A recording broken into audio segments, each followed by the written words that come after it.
Hey, Push Run Nation, Dr. Dave here, and in this video, we're going to be checking out probably one of, if not the most expensive trail shoe on the market today, and that's the Speedland GS TAM upper tier trail shoe. This shoe is jam-packed with top-level engineering and features that are second to none as far as any other shoe on the market today. So let's take a look. This shoe boasts a 7mm drop with 37mm in the heel, 30mm stack height of foam in the forefoot. The upper has an engineered mesh. The midsole is beaded peback. The outsole is a soft, sticky rubber. The insole is blended peback, and this thing is huge for an insole. Probably more support in this insole than any other one on the market. Now, you want to talk about cradling your foot. This probably has a 1-inch rise on each side. You can see that, how high that comes up on the sides to cradle your foot to give you all the support you need, and that goes all around your entire foot, even on the front of your toes for extra protection there. And this is probably 1/2 to 3/4 of an inch thick of foam under your heel, and obviously that is in addition to the midsole and outsole, giving you that 37mm of rise in your heel. So let's check out all these features. This, again, it has an engineered mesh front or upper, has a semi-structured toe covering here, does have a little kick plate here of rubber that comes up in front of your toes on the front of the shoe. Instead of a lacing system or a conventional racing system, this does have the BOA lace system on it. And the good feature about the type of BOA lacing system this shoe has is that not only can you tighten it, but you can turn them counterclockwise and loosen the shoe also without having to pull the dial out to fully loosen the laces. You can do that when taking the shoe off or putting it on, and then you push that dial in, turn it clockwise to tighten up the laces. For the top of the foot, has 2 bands, one on your upper foot, one on the lower foot right above your toes to cradle your foot into position. This allows you to get an extreme self-support system as far as the lacing and how your foot fits in the shoe. So while you're running, you're not having to stop, pull the laces apart, lace them back out.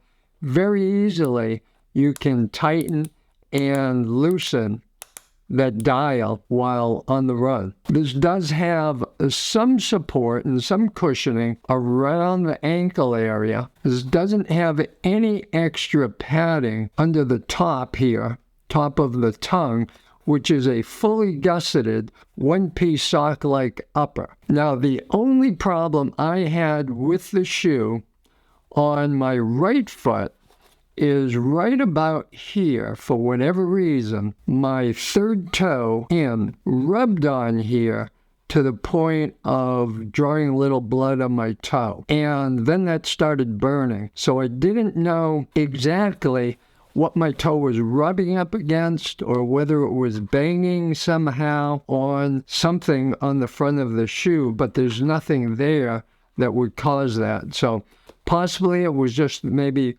caused by the type of trails I was running on? Don't know. Right now I've got about 75 miles on these shoes. I know the one drawback for me in the race that I did wear these in, at least for 10 miles of a 50-mile race, that foam was a little bit firmer than I like.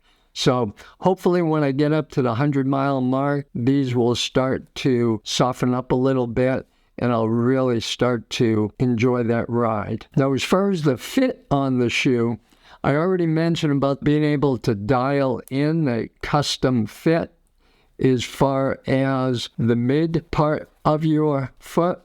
On the front, for me, I have a narrow foot, so I did feel the front of the shoe a little bit wide for me.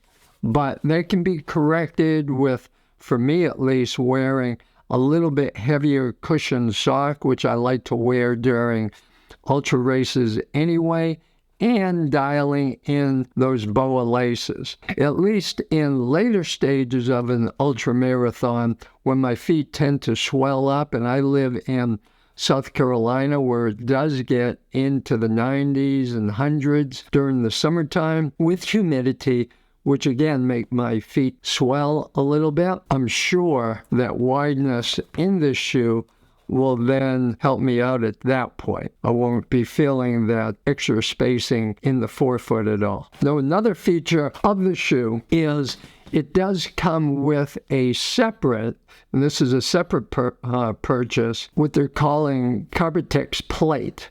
Very thin, has the deviation in the forefoot, which allows your foot to bend on top of this over the trails that you're running on. Now, how this is used is it clips into the bottom of the midsole. This just goes, with this opening, goes right on to this protrusion right here.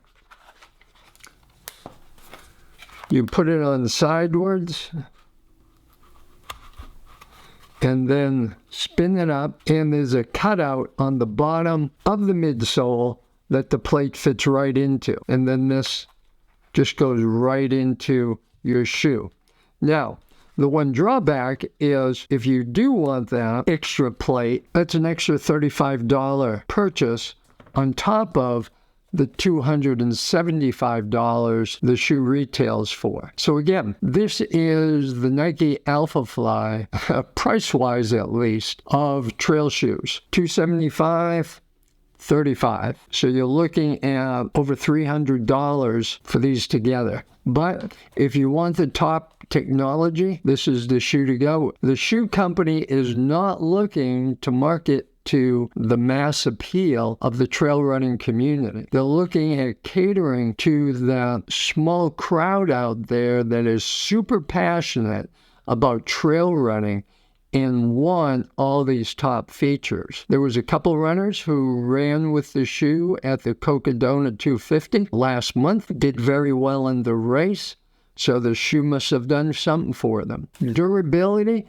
as far as the outsole on here, this has Michelin rubber. It's one of the very few trail shoes that went with Michelin. The lugs on the bottom here are about, I would say, 1/3 of an inch long on some of them and a 1/2 inch long on others.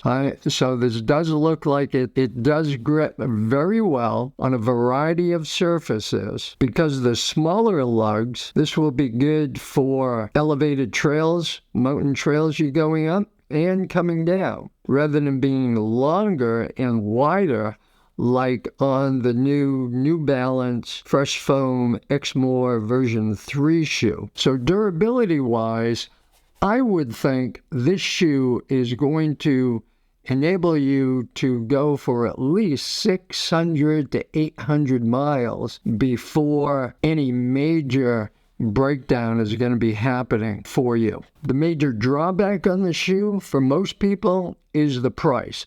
A lot of people out there are not going to be wanting to fork out over $300 for the whole shoe setup if you buy the optional carbon plate. I personally did not feel any extra benefit from the carbon plate, but I did get it just to be able to see what the difference is. If you have the shoe, put some comments down below. Let us know what you think. Let me know what your overall thoughts of the shoe are anyway. Is it a shoe you're thinking of buying? Is it one that you will buy? Or are you totally turned off by the way the running shoe industry, with this shoe at least, is going? Again, on the other side, the average trail shoe right now is going for between $140 and $160 in the United States.